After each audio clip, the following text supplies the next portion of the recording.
Monoxide in the summer months can pose a problem if during power outages people might have a portable generator.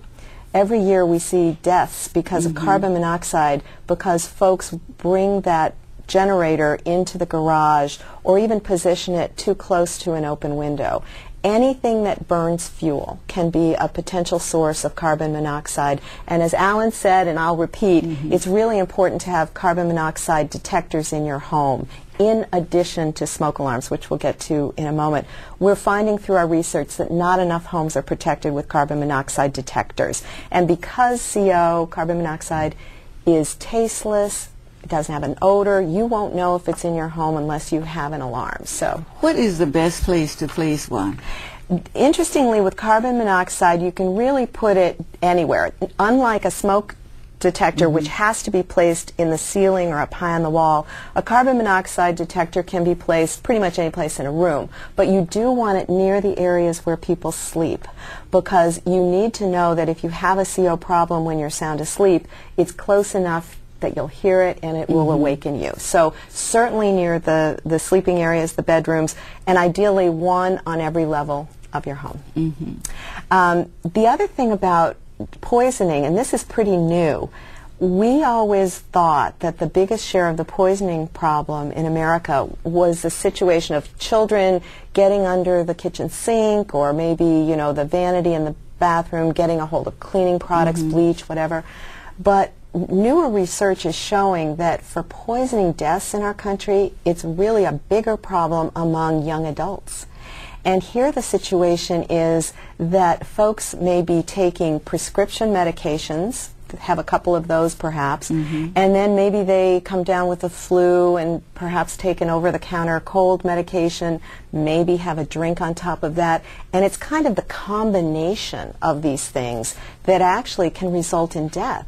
It's a mixture.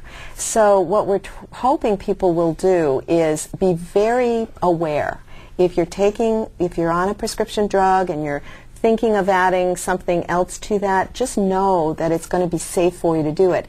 And one of the best kept secrets, I think, in our country, and it's a service I recommend to everybody, is the Poison Control Center. The National Poison Control Hotline should be placed near everyone's phone. The number is 800-222-1222. If somebody eats poisoning, drinks it, smells something, or if you have a question about poisoning, this number is staffed 24 hours a day. So you can say, you know, I'm on a prescription for this and this, I'd like to take some whatever because of my cold. Is that going to be safe for me to do it? The trained people at the Poison Control Center can tell you that, or answer all kinds of other questions for you. So, and it's free, confidential. It's a great service. So obviously, just be really aware of what you're taking. This is a medications pill holder. I'm sure many people have it. It's very useful. It's so easy to get mixed up. Did I take my medicines this morning? So having everything organized in this way is really a useful tool. And just every year or so when you go to the doctor, it's a great idea to take everything you're on, let your medical professional look at it and say, you know, these may not be such a great combination. Let's focus on this.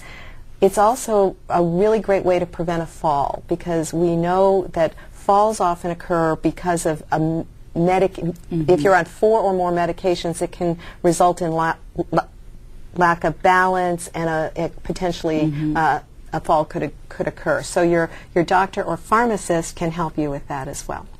So okay, we've talked about falls, talked about poisoning. Ready to move on to fires? Yes. Great. Fires and burns are the third leading cause of home injury deaths, but they're #1 for children.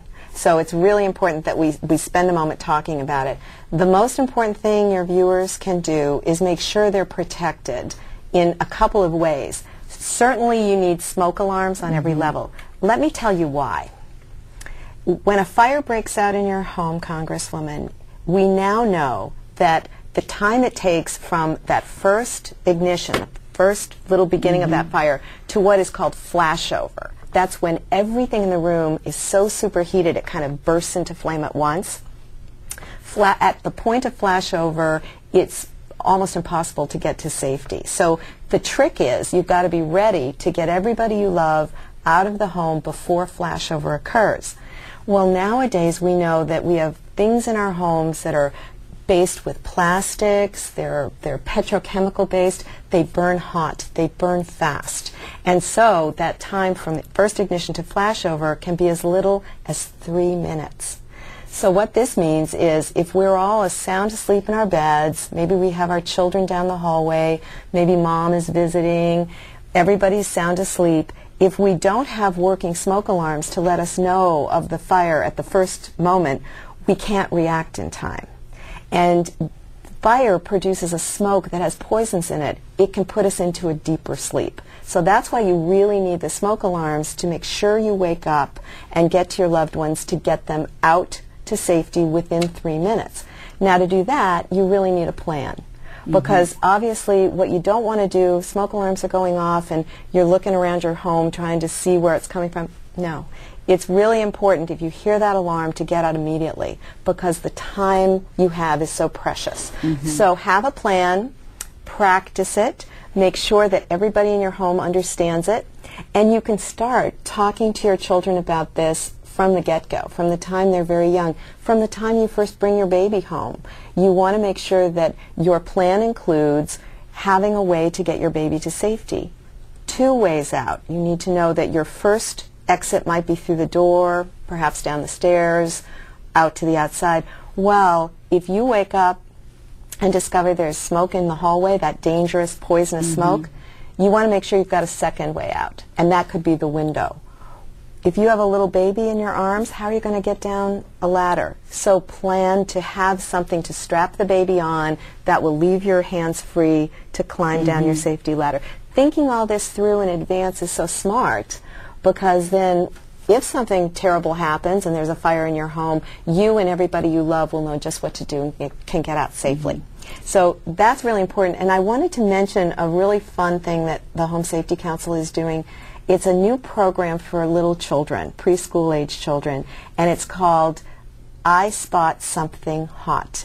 We got a Fire Act grant, and thanks to you and other members of Congress who passed legislation that gave funding to organizations like the Home Safety Council to create materials that will educate people about fire and burn safety. So this program, Start Safe, has a component called I Spot Something Hot. Our partners in this is the National Head Start Association. So the Home Safety Council is providing free materials, and I'm not going to open this one, I'm going to open the little mini book version, that teaches children, like little ones can only understand a little bit about fire safety. So here what we're teaching them is to look through the rooms.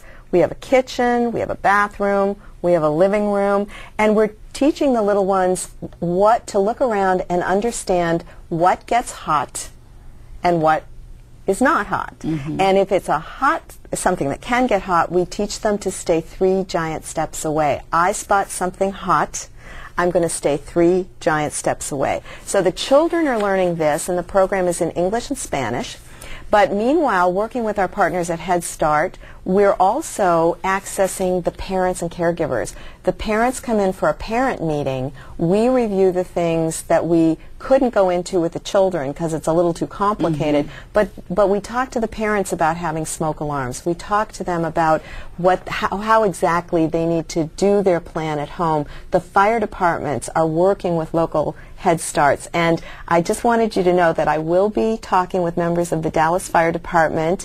In fact, I'm giving a big presentation in October for a lot of fire departments in the state of Texas, and Dallas is one of them, because we would love to work with your city and surrounding area to bring this program there. It's just wonderful. It also has a DVD in English and Spanish, and it features our mascot, Rover, the home safety hound, who helps children begin to understand, but very importantly works with the parents. Because let's face it, at the end of the day, it's really the grown-ups who should be responsible for the safety. Children need to learn it, but it's on us to make sure that we create a safe home environment.